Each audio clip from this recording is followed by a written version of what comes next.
안녕하세요, 여러분. 오늘은 조선 왕조의 마지막 공주, 덕혜옹주의 비극적인 삶에 대해 이야기하려고 합니다. 1912년 5월 25일 경복궁에서 한 여자아이가 태어났습니다. 이 아이는 조선의 마지막 황제 고종의 막내딸이자 조선 왕실이 낳은 마지막 공주였습니다. 그녀의 이름은 덕혜옹주. 하지만 그녀가 태어난 시대는 이미 조선이 일본의 식민지가 된 암흑기였습니다. 1910년 경술국치로 나라를 잃은 지 불과 2년 후였죠. 그녀의 운명은 태어나는 순간부터 시대의 비극과 함께할 수밖에 없었습니다. 오늘 우리는 한 공주가 어떻게 정치적 도구로 이용당했고 왜 원치 않는 결혼을 해야 했는지 그 역사적 진실을 낱낱이 파헤쳐 보겠습니다. 덕혜옹주는 고종 황제와 양귀인 사이에서 태어났습니다. 양귀인은 본래 궁녀 출신으로 고종의 총애를 받았던 후궁이었죠. 고종은 이미 60세의 나이에 얻은 늦둥이 딸을 무척 아꼈다고 합니다. 나라는 잃었지만 황실의 체면은 유지하려 했던 고종은 덕혜옹주에게 최고의 교육을 시키려 했습니다. 하지만 덕혜옹주가 겨우 6살이 되던 해인 1919년 고종 황제가 갑작스럽게 승하합니다. 공식적으로는 뇌일혈이었지만 당시 많은 사람들이 일제의 독살설을 의심했습니다. 고종의 죽음은 3.1 운동의 도화선이 되기도 했죠. 아버지를 잃은 어린 덕혜옹주를 일제는 그냥 두지 않았습니다. 1925년 덕혜옹주가 13세가 되던 해 일본 정부는 충격적인 결정을 내립니다. 덕혜옹주를 일본 도쿄로 유학 보내겠다. 표면적으로는 더 좋은 교육을 위한 유학이었습니다. 하지만 실상은 조선 왕실의 마지막 혈육을 인질로 삼아 일본으로 데려가는 것이었죠. 당시 덕혜옹주의 어머니 양귀인은 필사적으로 반대했습니다. 조선 왕실의 친척들도 심지어 일부 조선 귀족들도 반대 의사를 표명했습니다. 하지만 일제의 결정은 번복되지 않았습니다. 1925년 8월 덕혜옹주는 울면서 어머니와 헤어져 일본으로 건너가게 됩니다. 이것이 그녀 인생 비극의 본격적인 시작이었습니다. 도쿄에 도착한 덕혜옹주는 화종여학교에 입학하게 됩니다. 화종여학교는 일본 귀족 자녀들이 다니는 학교였습니다. 하지만 덕혜옹주의 학교 생활은 일반적인 유학 생활과는 달랐습니다. 그녀는 24시간 감시를 받았고 편지 한 통도 검열을 받았습니다. 조선인 친구를 사귀는 것도 제한되었죠. 더 가혹한 것은 어머니와의 만남도 자유롭지 못했다는 점입니다. 양귀인이 딸을 보러 일본에 오려 해도 일제는 번번이 거절했습니다. 이러한 스트레스와 고립감 속에서 덕혜옹주의 정신 건강은 점점 나빠지기 시작했습니다. 1930년대에 접어들면서 일제는 덕혜옹주를 활용한 또 다른 계획을 세웁니다. 바로 정략결혼이었습니다. 일제의 의도는 명확했습니다. 조선의 마지막 공주를 일본 귀족과 결혼시킴으로써 조선과 일본이 하나라는 메시지를 전 세계에 보여주려 한 것이죠. 이른바 내선일체 정책의 상징으로 만들려는 계획이었습니다. 일제가 점찍은 신랑감은 대마도의 영주였던 소 다케유키의 아들 소 다케유키입니다. 대마도는 역사적으로 조선과 일본 사이에서 중개 역할을 했던 곳이었기 때문에 일제는 이 결혼이 상징적 의미가 크다고 판단했습니다. 하지만 덕혜옹주는 이 결혼을 원하지 않았습니다. 1930년대 초반부터 일제는 덕혜옹주에게 소 다케유키와의 만남을 주선했습니다. 하지만 덕혜옹주는 번번이 거부 의사를 표명했죠. 당시 덕혜옹주의 정신 상태는 이미 상당히 악화되어 있었습니다. 어머니와 떨어져 지낸 지 10년 가까이 되었고 조국에 대한 그리움과 감시받는 생활의 스트레스로 우울증과 정신분열 증세를 보이고 있었습니다. 1931년 덕혜옹주의 어머니 양귀인이 세상을 떠납니다. 덕혜옹주는 어머니의 장례식에도 제대로 참석할 수 없었습니다. 일제의 통제 때문이었죠. 어머니의 죽음 이후 덕혜옹주의 정신 상태는 더욱 악화되었습니다. 하지만 일제는 개의치 않았습니다. 결국 1931년 5월 8일 덕혜옹주는 소 다케유키와 결혼식을 올리게 됩니다. 그녀의 나이 겨우 19세였습니다. 이 결혼식은 일본 정부의 전폭적인 지원 아래 성대하게 치러졌습니다. 일본 언론은 이를 조선과 일본의 아름다운 결합이라고 대대적으로 보도했습니다. 하지만 결혼식 당일 덕혜옹주는 제정신이 아니었다는 증언이 많습니다. 결혼식 내내 멍한 표정으로 있었고 무슨 일이 벌어지는지도 제대로 인식하지 못하는 것처럼 보였다고 합니다. 이 결혼은 덕혜옹주의 의사와는 전혀 무관하게 순전히 일제의 정치적 목적을 위해 강행된 것이었습니다. 결혼 후 덕혜옹주는 남편을 따라 대마도로 갔습니다. 하지만 결혼 생활은 행복과는 거리가 멀었습니다. 남편 소 다케유키는 덕혜옹주에게 관심이 없었고 외도를 일삼았다고 합니다. 덕혜옹주는 점점 더 고립되고 외로워졌습니다. 1932년 덕혜옹주는 딸을 낳습니다. 이름은 마사에였습니다. 하지만 출산 후에도 덕혜옹주의 정신 상태는 나아지지 않았고 오히려 산후 우울증까지 겹쳐 더 악화되었습니다.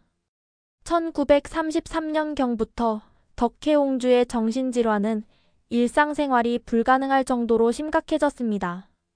환청과 환각에 시달렸고 때로는 자해 행동도 보였다고 합니다. 결국 덕혜옹주는 도쿄의 정신병원에 입원하게 됩니다.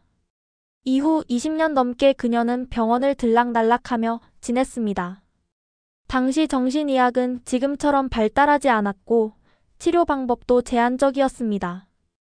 덕혜옹주는 제대로 된 치료를 받지 못한 채 세월을 보냈습니다. 1945년 8월 15일 한국은 해방을 맞았습니다. 일본 제국주의가 무너지고 조선의 왕족들도 자유를 되찾을 수 있게 되었습니다. 하지만 덕혜옹주는 돌아오지 못했습니다. 그녀는 여전히 일본의 정신병원에 수용되어 있었고 스스로 귀국할 능력이 없었습니다. 더 큰 문제는 해방 이후 한국 정부가 구황실에 대해 냉담했다는 점입니다. 대한민국은 공화국으로 출범했고 왕실은 과거의 유물로 취급되었습니다. 덕혜옹주의 오빠인 영친왕도 한국으로 돌아오는데 오랜 시간이 걸렸습니다. 덕혜옹주는 더더욱 잊혀진 존재가 되었습니다. 1953년 덕혜옹주는 남편 소 다케유키와 정식으로 이혼하게 됩니다. 결혼한 지 22년 만이었습니다. 이혼 사유는 덕혜옹주의 정신질환이었습니다. 남편은 더 이상 정신병을 앓는 아내를 돌볼 수 없다며 이혼을 요구했습니다. 이혼 후 덕혜옹주는 완전히 혼자가 되었습니다. 딸 마사에는 아버지 쪽에 남았고 덕혜옹주는 다시 정신병원으로 돌아갔습니다. 조선의 마지막 공주는 이제 아무도 찾지 않는 일본 정신병원의 환자 번호일 뿐이었습니다. 1960년대에 들어서야 덕혜옹주의 존재가 다시 한국 사회에 알려지기 시작합니다. 당시 한국의 기자들이 일본에서 잊혀진 채 살고 있는 덕혜옹주의 소식을 보도했습니다. 이 보도는 한국 사회에 큰 충격을 주었습니다. 특히 당시 조선일보 기자였던 박영효가 덕혜옹주의 귀국을 위해 노력했습니다. 그는 여러 차례 일본을 방문해 덕혜옹주의 상태를 취재하고 귀국을 도울 방법을 모색했습니다. 하지만 과정은 쉽지 않았습니다. 덕혜옹주는 일본 국적이었고 한국 정부도 적극적이지 않았습니다. 또한 덕혜옹주의 정신 상태도 장거리 여행을 하기 어려운 상황이었습니다. 마침내 1962년 1월 26일 덕혜옹주는 50년 만에 고국 땅을 밟게 됩니다. 37년간의 일본 생활을 끝내고 돌아온 덕혜옹주는 이미 50세의 중년 여성이 되어 있었습니다. 13세의 어린 나이에 떠났던 조국은 이제 완전히 낯선 곳이 되어 있었습니다. 귀국 당시 덕혜옹주의 모습은 많은 사람들을 안타깝게 했습니다. 그녀는 거의 말을 하지 못했고 주변 상황을 제대로 인식하지 못하는 것처럼 보였습니다. 덕혜옹주는 창덕궁에 낙선제의 거처를 마련했습니다. 낙선제는 조선 왕실의 후손들이 머물던 곳으로 오빠 영친왕도 이곳에 살고 있었습니다. 귀국 이후 덕혜옹주는 낙선제에서 조용히 지냈습니다. 가끔 궁궐을 산책하거나 창덕궁 후원을 거닐었다고 합니다. 하지만 그녀의 정신 상태는 끝내 회복되지 않았습니다. 때때로 일본어로 중얼거리거나 어린 시절의 기억 속을 헤매는 모습을 보였다고 합니다. 1970년대에 들어서는 건강도 나빠지기 시작했습니다. 치매 증세도 나타났고 점점 더 쇠약해졌습니다. 1989년 4월 21일 덕혜옹주는 77세의 나이로 세상을 떠났습니다. 그녀의 죽음은 조선 왕조 500년 역사의 마지막 페이지가 닫히는 순간이었습니다. 조선의 마지막 공주가 쓸쓸히 눈을 감았습니다. 장례식은 조촐하게 치러졌습니다. 조선 왕실의 후손 몇 명과 친척들이 참석했고 덕혜옹주는 경기도 남양주의 홍유릉 근처에 안장되었습니다. 덕혜옹주가 일본 왕족에게 시집간 것은 그녀의 선택이 아니었습니다. 그것은 철저하게 일제의 정치적 계산에 의한 강요된 결혼이었습니다. 일제는 조선의 마지막 공주를 인질로 삼아 일본으로 데려갔고 그녀의 의사와 무관하게 정략 결혼을 강요했습니다. 이 모든 것은 내선일체라는 식민 통치 이데올로기를 정당화하기 위한 수단이었습니다. 덕혜옹주는 한 번도 자신의 인생을 선택할 기회가 없었습니다. 태어난 순간부터 그녀는 시대의 비극 속에 갇혔고 일제의 정치적 도구로 이용당했습니다.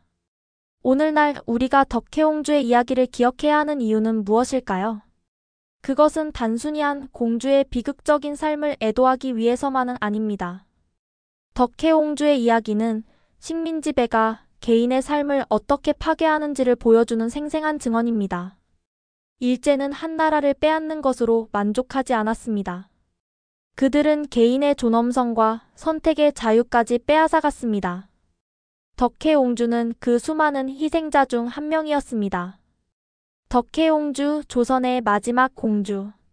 그녀는 왕실에서 태어났지만 공주다운 삶을 살지 못했습니다. 어린 나이에 조국을 떠나 37년을 타국에서 보냈고 원치 않는 결혼을 강요당했으며 평생을 정신질환에 시달렸습니다. 하지만 그녀의 삶은 우리에게 중요한 역사적 교훈을 남겼습니다. 자유와 존엄성이 얼마나 소중한 것인지, 그리고 그것을 빼앗기는 것이 얼마나 비극적인 일인지를 말입니다. 오늘 이 이야기를 듣고 계신 여러분, 덕혜옹주를 기억해 주시기 바랍니다. 그리고 다시는 이런 비극이 반복되지 않도록 역사를 잊지 말아 주시기 바랍니다. 시청해 주셔서 감사합니다.